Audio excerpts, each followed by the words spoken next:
जय माता दी everyone, welcome back to my channel Parima blogs. तो कैसे हैं आप सब? आई होप आप सब अच्छे होंगे। तो हम लोग पूरी रात सफ़र करने के बाद सुबह 4 बजे हम लोग पहुंच गए हैं कटरा, और अभी हम लोग नहा धो करके फ्रेश हो गए हैं वैष्णो देवी की यात्रा के लिए। तो अभी हम लोग पूरी तरह से तैयार हैं यात्रा करने के लिए। यहाँ पे सब कोई, जितने भी हम लोग हैं, जिसको नाश्ता करने का मन है वो नाश्ता कर रहा है, यहाँ पे चाय वगैरह पी रहे हैं। उसके बाद हम लोग निकल जाएंगे यात्रा के लिए। लेकिन उससे पहले हम लोगों को यहाँ पे RFID कार्ड बनाना होता है, वो बहुत ज़रूरी है, हर कोई को यहाँ पे बनानी पड़ती है। तो हम लोग वही कार्ड यहाँ पे बनाने के लिए आ गए हैं, और हम लोगों की कार्ड बनकर रेडी हो जाएगी। उसको बनाने के लिए हम लोगों को अपनी जो है आधार कार्ड दिखानी पड़ती है। उसके बाद हम लोग को ये वाली कार्ड मिल जाती है, और इसको यात्रा के दौरान अपने गले में पहन करके ही रखना पड़ता है। तो हम लोगों की बन चुकी, और अब हम लोग चढ़ाई के लिए पूरी तरह से तैयार है। तो हम लोगों को 16 किलोमीटर की चढ़ाई करनी पड़ेगी यहाँ से माँ वैष्णो देवी के लिए। और हम लोगों ने नए वाले रास्ते को चुन लिया था। और सबसे पहले तो हम लोग यहाँ सबके लिए एक एक लाठी ले लेंगे, क्योंकि वो जब चढ़ाई करते हैं उस टाइम पे इसकी बहुत ज़्यादा ज़रूरत पड़ती है सहारे की, क्योंकि पूरी पहाड़ है। तो ये बहुत मदद करती है हमारी चढ़ाई करने में। और हम लोगों ने ये वाली लाठी सबके लिए एक एक ले ली है, लेकिन मेरी तो रास्ते में ही चोरी हो गई थी।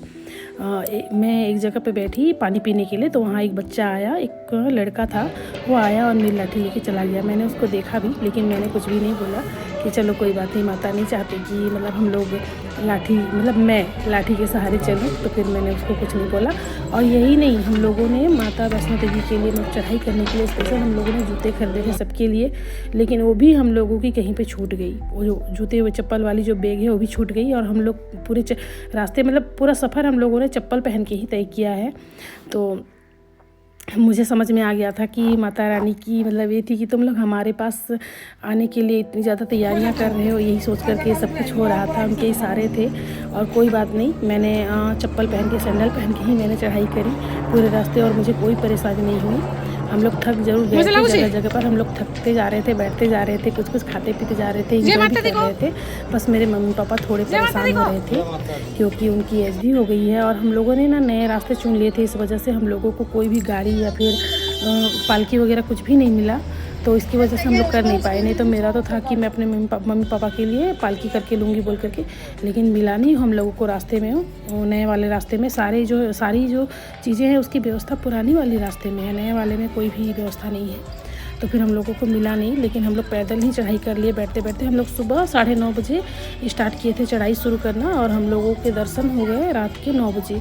पहले ही हो जाती, लेकिन शाम को जो है मंदिर में भोग लगता है, आरती वगैरह होते हैं, तो मंदिर बंद हो जाती है। तो उसकी वजह से हम लोगों को वेट करना पड़ा, नहीं तो हम लोग पहुंच गए थे 4 बजे भवन। उसके बाद हम लोगों ने वहाँ पर थोड़ी देर रेस्ट की, उसके बाद हम लोग फिर दर्शन के लिए गए। तो फिर ऐसा रहा, और बहुत ज़्यादा एंजॉय किए। मेरी तो सपना ही पूरी हो गई, क्योंकि मेरा सपना था बहुत दिनों से वैष्णो देवी जाने का। एक बात मैं आप लोग को बताऊंगी, आप लोग बिलीव नहीं करोगे, जो लोग विश्वास करते हैं वो लोग तो करेंगे, लेकिन मुझे भी विश्वास नहीं होता। 1-2 बार क्या, कई बार ऐसा हुआ है कि बाहर में 1-2 बाबा आते थे, वो लोग बोलते थे कि आपकी टिकट कट चुकी है, आप बहुत जल्द माता रानी के दर्शन करोगे बोल करके।